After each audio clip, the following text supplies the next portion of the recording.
ऋषि शाहदेव जी, अभी आपने देखा है कि केंद्र सरकार ने अग्निपथ योजना लॉन्च की है सेना में भर्ती को लेकर कुछ परिवर्तन के साथ।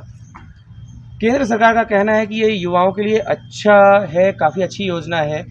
हालांकि इसके तत्काल बाद से देश में उपद्रव चल रहा है, आगजनी चल रही है, पूरे देश में तांडव मचा हुआ है। इसके ऊपर आपका क्या कहना है? डॉक्टर साहब, देखिए, एक बहुत बड़े विजन के साथ ये योजना लाया गया था कि देश का हर युवा योद्धा हो। ये जो अग्निपथ जो लाया गया योजना कि हमारे हर युवा जो इस देश का है, जैसे इजराइल में हम देखते हैं और बाकी देशों में कि उनको शुरू से ही उनके युवाओं को ऐसा ट्रेनिंग दिया जाता है कि हर युवा तैयार हो, उसे शस्त्र चलाना आए और ज़रूरत पड़े तो वो देश के लिए खड़ा हो। आप देखिए, यूक्रेन में जैसा परिस्थिति अभी आया, जैसा संकट उस देश पे आया था, तो अब क्या है कि देश पे आक्रमण हो रहा है और यहाँ हम क्या कर रहे हैं, हम बैठ के अपने युवाओं को ट्रेनिंग दे रहे हैं। तो ऐसा नहीं होता है ना कि आप ऑलरेडी युद्ध में जा चुके हो और जब युद्ध में आप पहुंच चुके हो, रणभूमि में आप खड़े हो और फिर आप वहां पे खड़े हो के अपने युवाओं को ट्रेनिंग देना शुरू करो। तो मेरे अनुसार तो ये बहुत अच्छा, एक बड़ा लार्ज विजन के साथ अग्निपथ को लाया गया था। और मुझे एक बात बहुत अच्छा लगा जो हमारे प्रधानमंत्री ने कहा था। उन्होंने कहा कि इस बात को समझिए कि ये अग्निपथ जो हम लाए हैं, इसमें हमारा इंटेंशन बहुत प्योर है, इंटेंशन हमारा बहुत सच्चा है, इरादा हमारा बहुत नेक है। बट उसके बाद जिस तरीके से देश में पूरा वायलेंस हुआ और ये सब, तो वो ठीक नहीं है। देखिए, कोई भी योजना, कोई भी स्कीम, कुछ भी जब देश में लाया जाता है, बहुत बड़ा देश है हमारा, तो उसके इम्प्लीमेंटेशन में हो सकता है कि कुछ खामियां रह गई हों। तो आप बात करिए ना भाई, कि आप जाके सीधे ट्रेन चला दीजिएगा और पूरा एकदम तोड़ फोड़ करिएगा, ऐसे नहीं होता है। आपको जिस चीज़ में कमी लगता है आप बात करिए कि हाँ, इस हमको यहाँ पे लग रहा है कि यहाँ पे हमारा फ्यूचर के लिए ठीक नहीं है। तो डायलॉग होना चाहिए ना, संवाद होना चाहिए। अच्छा, आप फिर और देखेंगे, मतलब दिख रहा है ये जो कॉन्स्पिरेसी देश में चल रहा है ना कि मोदी जी कुछ भी लाए हमको विरोध करना है।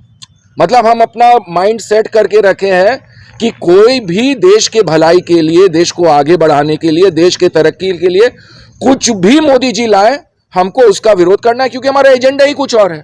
हमारा एजेंडा राष्ट्र है। ये जो कॉन्स्पिरेसी देश में चल रहा है ना कि मोदी जी कुछ भी लाए हमको विरोध करना है। मतलब हम अपना माइंड सेट करके रखे हैं कि कोई भी देश के भलाई के लिए, देश को आगे बढ़ाने के लिए, देश के तरक्की के लिए कुछ भी मोदी जी लाए, हमको उसका विरोध करना है, क्योंकि हमारा एजेंडा ही कुछ और है। हमारा एजेंडा राष्ट्रवाद है ही नहीं। जब हमारा एजेंडा ही है कि इस राष्ट्र को डुबाना है, इस राष्ट्र को खत्म करना है, जहां तक हम इस देश को पहुंचा चुके थे, ये जो राष्ट्र विरोधी ताकतें हैं, इनको तो लगता होगा एक समय 2014 के बाद ऐसा सब कुछ पलटा कि वो झटका ये बर्दाश्त नहीं कर पा रहे हैं। तो वही हम कह रहे हैं कि आप विरोध करने वालों का भी आप देखो ना कैटेगरी। आधे से ज्यादा लोग आप ही के माध्यम से हमने देखा टीवी में कि उनसे जब पूछा जाता है कि भाई क्यों विरोध कर रहे हो, तो वो लेफ्ट राइट भागना शुरू कर देने की उनको पता ही नहीं है कि वो किस बात के लिए आके विरोध आ रहे हैं। नहीं, सब चल रहा है तो हम भी चल रहे हैं, वो भेड़िया दसान वाला जो हाल है। दूसरा, एज ग्रुप का आप देख लीजिए, जो एज ग्रुप इससे अफेक्टेड ही नहीं है वो आके धरना में बैठ रहा है। तो ये कैसा बकवास, कैसा स्टूपिड धरना दे रहे हैं भाई साहब आप लोग। हाँ। और इसमें एक चीज और कहा जाता है, सेना में अनुशासन सबसे महत्वपूर्ण है। बिल्कुल। लेकिन जो अभी कर रहे हैं गैर अनुशासित तरीके से, जिस तरह से उपद्रव मचाया जा रहा है, जिनके ऊपर देश को बचाने की जिम्मेदारी होनी चाहिए, वो देश को जला रहे हैं।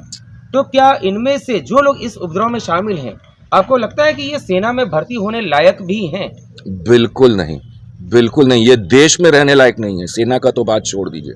ऐसे देशद्रोही लोग जो देश के, आप ऐसे ट्रेन को चलाते हैं जी, देश का संपत्ति है ना। आज रांची हमारा शहर है, हम रांची से प्यार करते हैं, तो हम रांची में आग लगाएंगे? आपको प्यार ही नहीं है अपने देश से, आपको प्यार ही नहीं है अपने देश के संपत्ति से, और आप बात करते हैं कि योजना ठीक है, योजना ठीक नहीं। अरे वो तो बाद में होगा।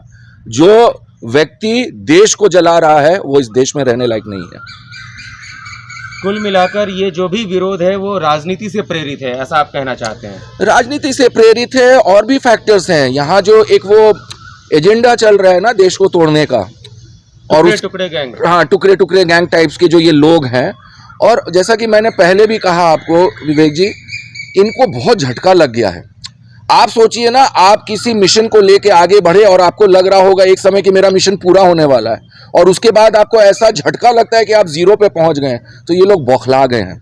अभी ये सिर्फ मौका ढूंढते हैं देश में कि कुछ भी बात हो, हम यहाँ के लोगों को इंस्टिगेट करें और इस देश में हम बवाल करवाएं। मेरा यही रिक्वेस्ट है लोगों से, भाई आज के डेट में मीडिया है, इंटरनेट है, सारा कंटेंट है आपके पास, पढ़िए। पढ़ के आपको कुछ गलत लगता है तब उतरिए। देखिए, आग लगाना बहुत आसान है, हम आके दो चार भड़काऊ बात कर दिए, लोगों को उकसा दिए। लोग भी हमारा इतना आज के डेट में पेशेंस खो चुके हैं कि तुरंत निकल जाते हैं। पढ़िए, समझिए, और फिर गलत लगता है तब उतरिए।